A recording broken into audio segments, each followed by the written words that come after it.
Ini yang menurut saya berat. Moral. Sebenarnya secara filosofi seringkali kita menamakan sebagai etik. Ternyata moral itu selain dididik oleh agama juga bisa oleh kultur, budaya dan lain sebagainya. Ini bisa. Nah, kebalikannya adalah moral. Jadi seperti yang saya sampaikan, justru moral itu ada di prefrontal cortex. Ada kerjasama antara ventromedial dengan temporoparietal junction area. Jadi kalau ini mengalami kerusakan, maka sulit untuk dipercayakan. Jadi ini kita lihat hubungannya ini dengan yang di sini dan yang ada di sini. Begitu banyak sekali yang harus diolah oleh daerah yang ada di ventromedial prefrontal cortex.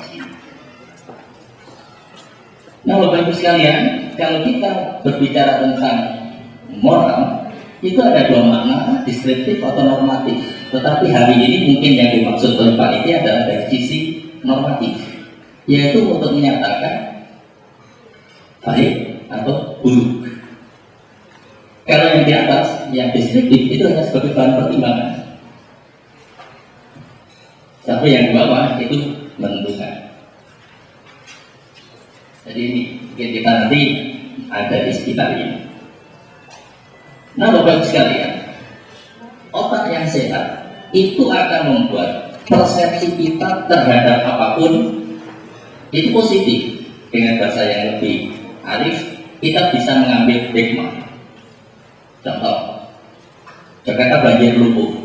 Hikmahnya, manusia bisa mengevaluasi diri bahwa program selama ini ternyata belum benar. Atau lebih canggih lagi, manusia semakin tahu dirinya kecil, tidak ada apa-apanya. Hanya karena aliran sungai saja sudah tidak bisa berkutik. Belum lagi kalau yang lain-lain. Menyadarkan yang tadi yang merasa hebat, sekarang kecilkan kembali bahwa kita tidak ada apa-apanya. Itu kalau persepsi kita positif. Kalau negatif, kita kemudian berdebat mencari siapa yang salah, sehingga rakyat yang memerlukan bantuan lupa, jangan sibuk dengan mempertahankan argumen masing-masing. Ini yang kemudian akan memperbaiki persepsi, nah responnya akan baik, maka perilakunya akan mulia. Seharusnya otak yang sehat berujung dengan perilaku mulia. Seharusnya demikian.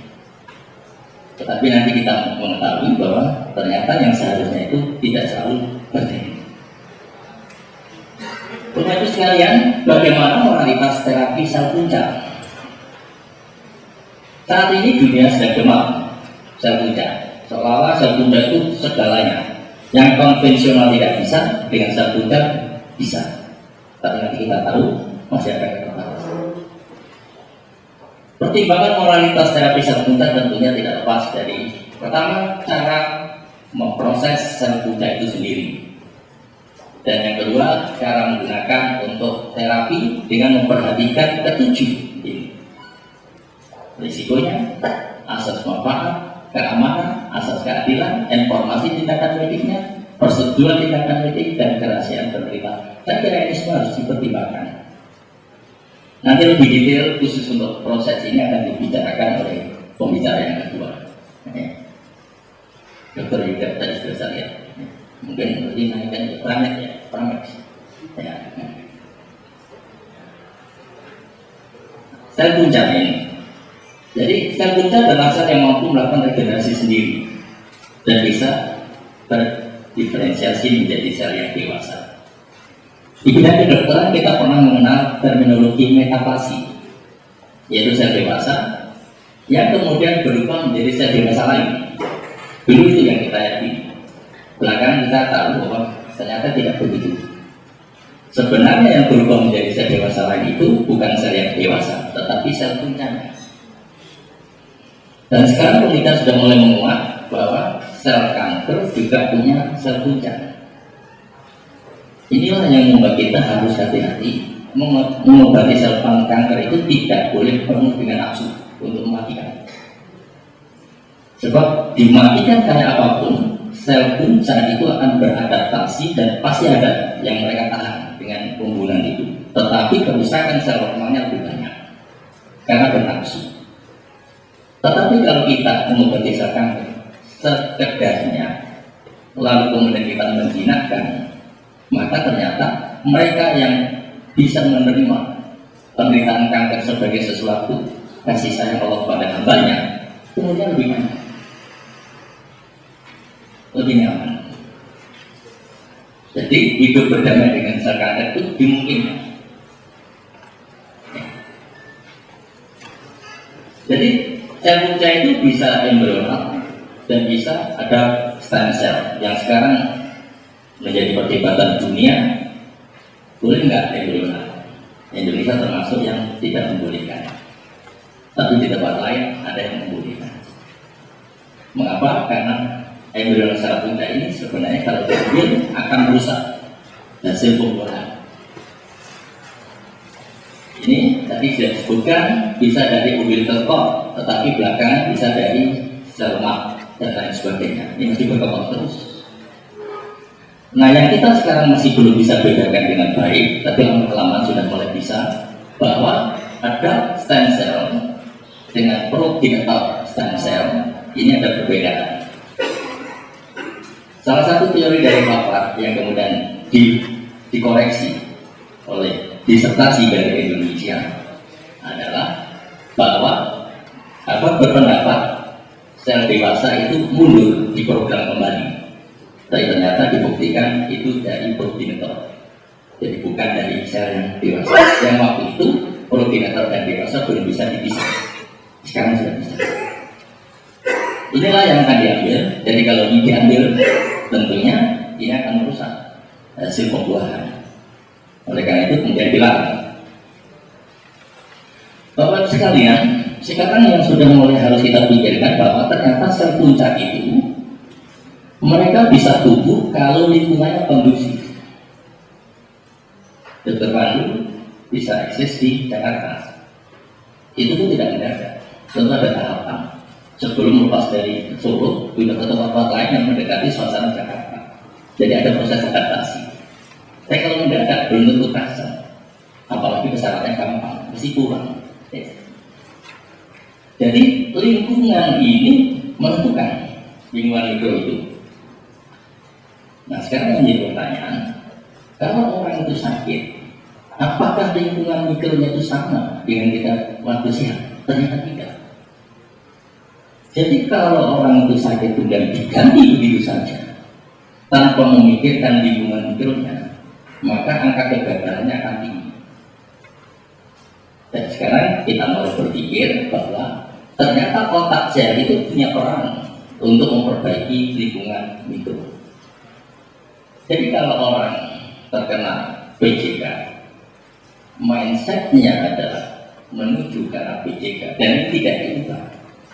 Walaupun nanti dia sudah diberikan terapi sel punca, maka lingkungan mikro itu akan menggiring dia masuk menjadi PJK kembali. Hanya tunggu waktu. Oleh karena itu, mindsetnya harus diubah supaya mindset yang lama itu diganti mindset yang tidak menuju ke arah PJK. Nah, inilah tugas kita semua, bahwa sebenarnya agama itu punya peran yang sangat besar terhadap mindset manusia untuk menjadikan otak kita sehat. Jadi kita berada di dalam era niche stem cell. Bapak-Ibu sekalian, kita akan meluruskan dan menuju stres. Stres itu selalu dikatakan negatif, ternyata tidak. Stres itu sangat ditentukan oleh cara kita mempersepsi stresor. Tadi sudah saya contohkan. Ketika banjir melanda Jakarta, kalau persepsi kita negatif, ya negatif, dianggap itu kebodohan kita. Tetapi kalau kemudian persepsi kita positif, maka fenomena itu menyadarkan kita kembali keangkuhan kita itu tidak ada apa-apanya di hadapan sang pencipta. Jadi kita penuh dengan kekurangan. Kalau kita sakit, kalau negatif thinking, ya kita tentu akan ngersuloh. Tapi kalau positif, kapan lagi kita bisa istirahat kalau tidak sakit, sehingga sakitnya tidak sembuh. Nah, cara berpikir ini tidak mudah. Itu baru bisa dilakukan seringkali pada orang yang sudah mulai dewasa tua. Karena tua itu ada yang tidak dewasa. Nah ini tua yang dewasa. Jadi patogen itu akan membuat perubahan pada biologis kita, bisa membuat fisiobiologis balance, tapi juga bisa patobiologis. Nah, jadi kalau kita distress inilah yang negatif, tetapi eustress itu positif. Kita lihat tadi wakil dari BD membeli stresor dari Kota Malang di UPI. Program S3 itu stresor, itu dibeli, ya kan? Ada gratis kan? Nah, tetapi tujuannya si tadi dengan data yang hebat. Selain selnya juga rusak yang normal, maka sel punca itu masih ada yang bisa survive. Ini sekarang ada disertasi untuk mengungkap resistensi terhadap obat kanker. Ternyata diketahui sel punca itulah yang sebenarnya beradaptasi, yang akan tumbuh. Nah, ini untuk Densus sebenarnya. Jadi kalau kita menghantam teroris dengan cara begini, itu sama dengan mematikan kanker dengan penuh nafsu. Itu akan terus menerus timbul dengan. Tentu akan ada imbangan lain. Selain itu harus ada meluruskan bahwa ada sesuatu yang salah dalam persepsi agama, nah itu diluruskan. Jika dengan demikian sel punca itu tidak muncul lagi. Kalau muncul terus, korbannya adalah sel yang dewasa. Ini penelitian kasus Murakami. Ternyata orang yang positif thinking itu banyak sekali gen yang bisa keluar atau terekspresi yang dulunya tidak terekspresi. Salah satunya adalah yang terkait dengan kesimpulan gula darah. Dan orang yang diabetes, kalau dia bisa positif thinking, gulanya itu relatif stabil. Tetapi kalau dia pikirannya masih belum bisa menerima kenyataan hidupnya, maka walaupun obatnya sudah begitu hebat, tetap gulanya akan naik turun. Karena ada protein yang tidak terekspresi yang membuat keseimbangan itu. Jadi orang yang tertawa bahagia, bukan tertawa dengan sendirinya tanpa ada alasan, ya. Nah, ini positif karena bisa mengajar reseptor yang tidak terekspresi sebelumnya. Nah, inilah nanti yang akan kita bisa kaji melalui biokuantum. Sekarang belum, ya. Jadi bagi sekalian, sel itu sebenarnya bisa mengalami stres ketika dia dimasukkan dalam lingkungan hidup yang tidak sama ketika dalam biakan. Otak kita sebenarnya harus mengubah. Jadi kalau pola pikir kita yang lama itu menimbulkan sakit, sekarang harus kita ubah. Ini adalah tugas psikolog maupun ahli kesehatan jiwa untuk mengubahnya. Jadi ini teori lama yang sekarang muncul kembali, teori metastasis, seed and soil hypothesis. Ternyata betul. Ya. Jadi sel punca dalam kondisi lingkungan mikro yang sakit, tentu dia akan menderita. Inilah berbagai macam protein yang bisa dihasilkan oleh pikiran kita yang berupa bit shock protein. Ternyata banyak sekali fungsinya. Hampir seluruh fungsi biologis kita memerlukan bit shock protein. Termasuk umur panjang.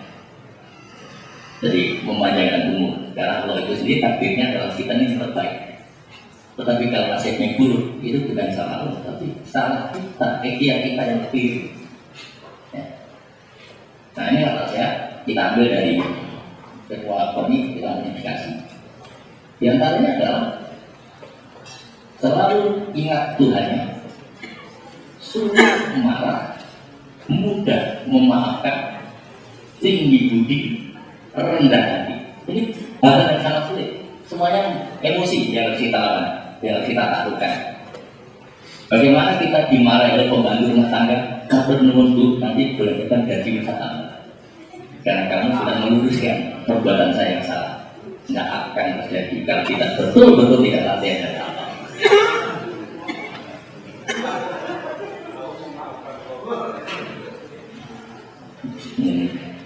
Jadi ini merupakan pekerjaan rumah kita bersama, termasuk yang bicara. Ya. Ini juga harus hati-hati. Nah, Bapak Ibu sekalian, ternyata gaya hidup yang nomor 5 ini yang penting. Yang nomor 5. Ternyata dengan gaya hidup yang seperti itu, hipertensi itu bisa berkurang 50%. Hipertensi, jadi nanti tidak khawatir, pasal jajan. Stroke PJK bisa turun 75%. Jadi kalau sekarang banyak orang yang meninggal karena stroke dan PJK, jelas, mohon maaf, otaknya belum sehat. Diabetes 50%, kanker bisa turun 35%, umur naik 10 tahun tanpa mengeluarkan duit, hanya perlu otak sehat. Murah sebenarnya, tapi sudah dilakukan. Mau atau tidak? Bapak Ibu sekalian, coba perhatikan ini. Coba kita lihat kaki kita lengkap. Ini tidak berkaki, tapi wajahnya coba kita lihat. Bukan wajah komunis, bukan. Sangat optimis. Jadi tidak mengeluh. Banjir pun tidak mengeluh. Dan selalu punya masa depan. Ini menunjukkan otaknya sehat. Jadi walaupun dia ada, tetapi termotivasi hidup produktif, nggak mau minta-minta. Apalagi minta jabatan nggak mau. Nah ini coba lihat. Ini seorang laki-laki yang sangat fungsional untuk berumah tangga. Dia yang membutuhkan yang dia tidak miliki. Seorang laki-laki tidak memiliki organ kelamin perempuan. Hanya itu yang dicari. Dan ternyata dapat di sini. Ya sudah. Jadilah. Nah, ternyata punya keluarga berarti tidak ada masalah. Jadi kami fungsional. Karena otaknya sehat. Nah, coba lihat. Inilah kalau cinta sudah bertasbih. Jadi cinta bukan untuk nafsu, tetapi memang cinta untuk kemaslahatan bersama. Kalau yang begini tidak akan mengawini, lalu siapa yang akan mengawini? Maka dia kalah. Nah, yang kalah inilah. Oleh karena itu, bagi yang belum punya pasangan, tolong kalau menemui pasangannya, lihat dulu kekurangannya. Kalau sudah ketemu, tanyakan pada diri, mampukah menerima kekurangan itu? Kalau mampu, teruskan. Kalau tidak, jangan. Tapi jangan dilihat kelebihan. Kelebihan itu pakai ngari, pakai kurang. Bagaimanapun sehalus-halusnya, walaupun sudah datang ke poliklinik dokter tidak yang terkenal dengan misal puncaknya, tetap kalau sudah bioskop dilihat dengan kacamata baca, pasti berikutnya tidak. Oleh karena itu, untuk menjaga keamanan, mata laki-laki dikabulkan dari sono supaya kelihatan tetap halus. Bapak sekalian, saya masih di sini. Kalau Bapak Ibu mau di sini silahkan. Saya masih di sini. Ya. Menjadi mulai menjadi dan ini meninggalkan. Suatu saat siklus ini tidak bisa dihindari, pasti begini. Tadi sudah saya katakan tua itu takdir, tetapi tua dewasa itu nasib. Tergantung kita mau nggak mendewasakan tua kita. Sebab banyak orang yang tua, tetapi setelah menjadi tua, malah dalam bahasa Solonya di sini. Karena perilakunya melebihi perilaku remaja.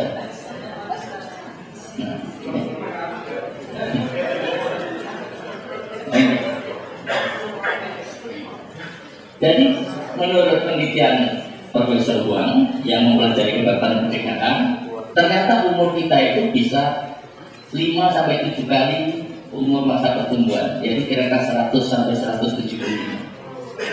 Nah, jadi umur saya kan baru 64, jadi belum apa-apa, masih jauh. Insya Allah masih banyak. Ya. Jadi kalau Bapak Ibu mau menurunkan, silakan. Dan tidak apa-apa ngalah saja saya, ya. Enggak susu saya. Ya. Nah ini kita lihat. Kurang dari 65 middle. Saya 64 kan kurang dari 60. Jadi masih ABG. Ya. Belum sampai umur ini. Nah, jadi nanti kalau kita pensiun, sekarang pensiun umur 70, itu sebenarnya masih junior old age. Mestinya pensiun itu harusnya 90 tahun. Itu yang udah tua sesungguhnya.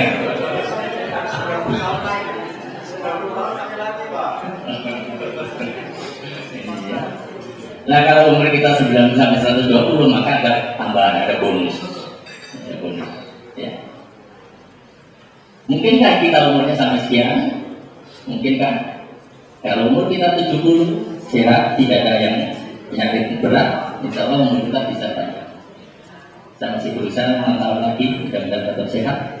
Dan dengan 6 tahun berarti umur 70. Kalau menurut ini, ya kita bisa sekitar 90 atau 100. Yang saya khawatirkan, lalu saya bicara dengan siapa? Karena teman-teman sudah tidak ada.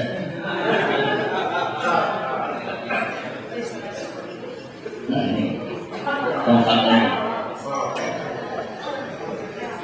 ini salah satu bentuk perkawinan yang tidak ikhlas, karena motivasinya diragukan. Mengapa diragukan? Nah ini, ketika ada kalimat ini mulai ragu. Tadinya kita memikir, aduh, cantik niang dan mereka hati yang mulia, mau mendampingi yang sudah sepuh. Tapi setelah ada kalimat ini, wah ini nggak beres ini. Ada motivasi lain, mendoakan cepat mati sehingga pulaunya segala macam itu bisa menjadi hak miliknya. Ya. Akibatnya apa? Nah, akhirnya yang tadi cantik menjadi begini, yang ini mau tua, tapi gembira. Ini terlambat, ya. Yang satunya terlambat putrinya, makanya lalu menjadi tua. Oleh karena itu, apapun yang sekarang kita miliki, syukuri supaya awet. Ya. Ini. Saya kira itu baik sekali yang bisa saya berikan. Dan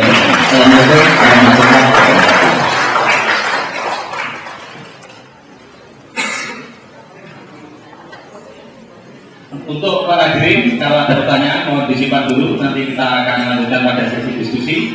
Selanjutnya akan kita panggil pembicara kedua, yaitu Dr. Hewan Yuda Heru Ferdianto PhD. Beliau ini adalah staf dari bagian fisiologi Fakultas Kedokteran UGM, dan beliau ini adalah alumni PhD dari Korea dan termasuk pakar di bidang rekayasa genetika. Mungkin CV-nya tolong ditampilkan.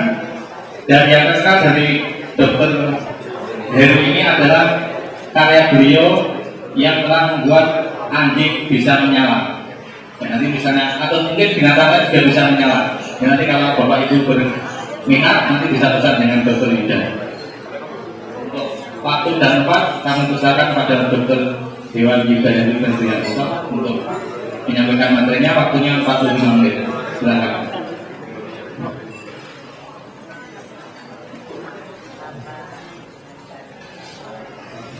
Assalamualaikum warahmatullahi wabarakatuh.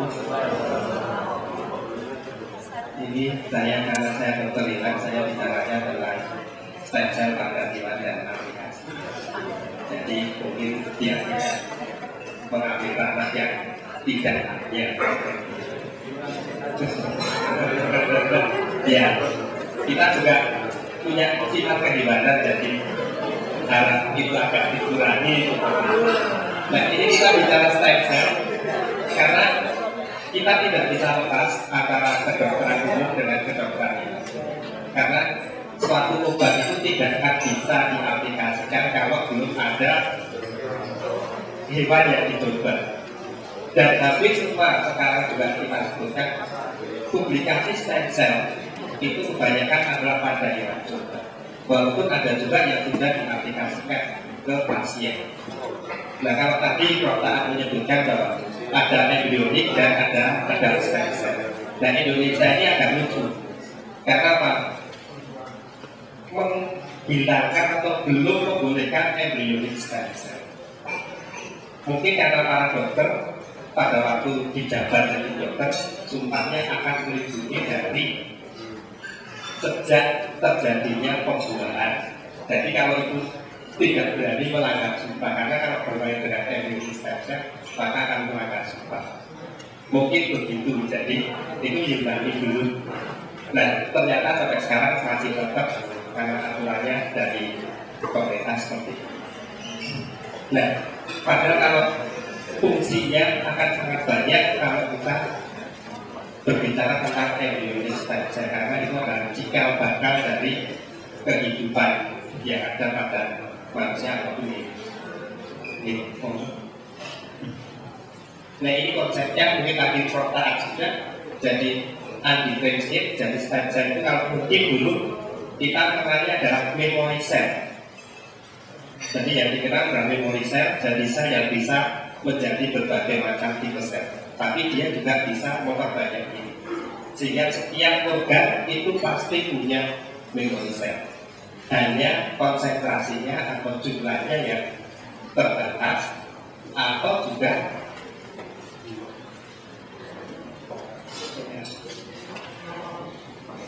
jadi undifferentiated, jadi tidak berdiferensiasi.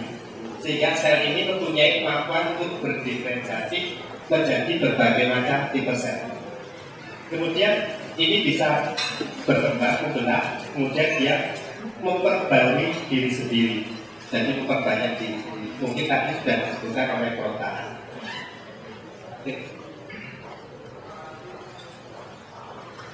Nah, sel yang tadi bisa memperbanyak diri, kemudian juga bisa menjadi berbagai macam tipe sel, itu yang paling bagus sebenarnya adalah dari embryonic stem cell.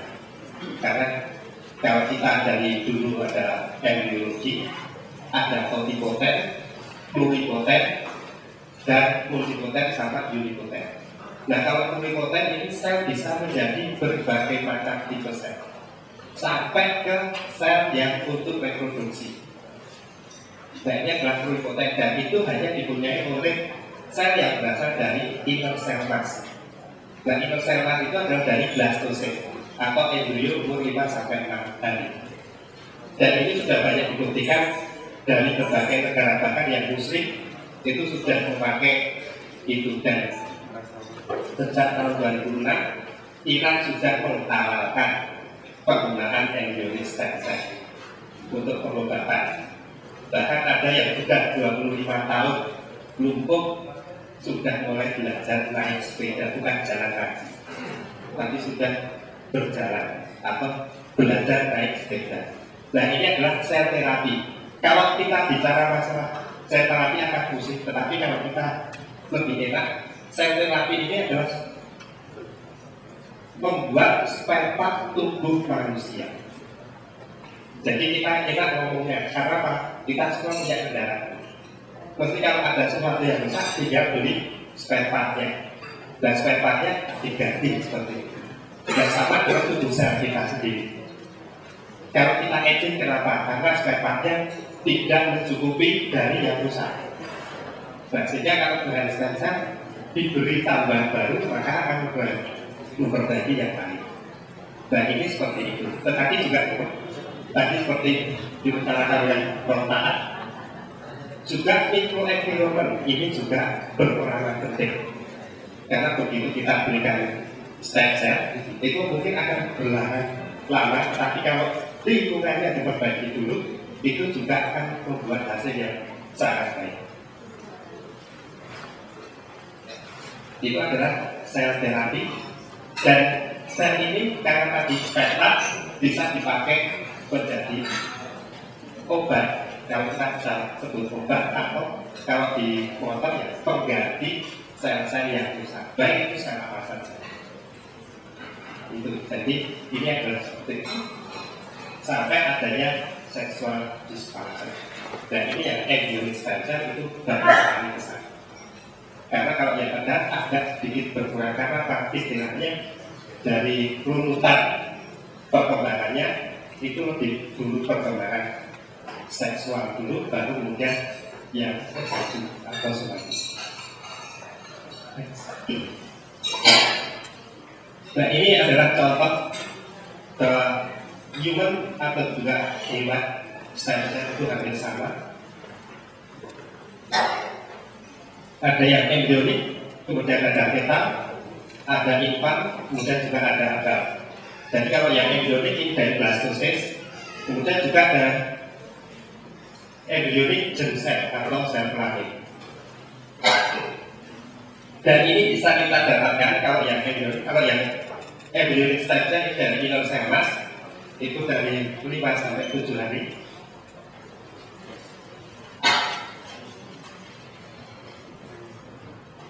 Kemudian kalau yang embryonik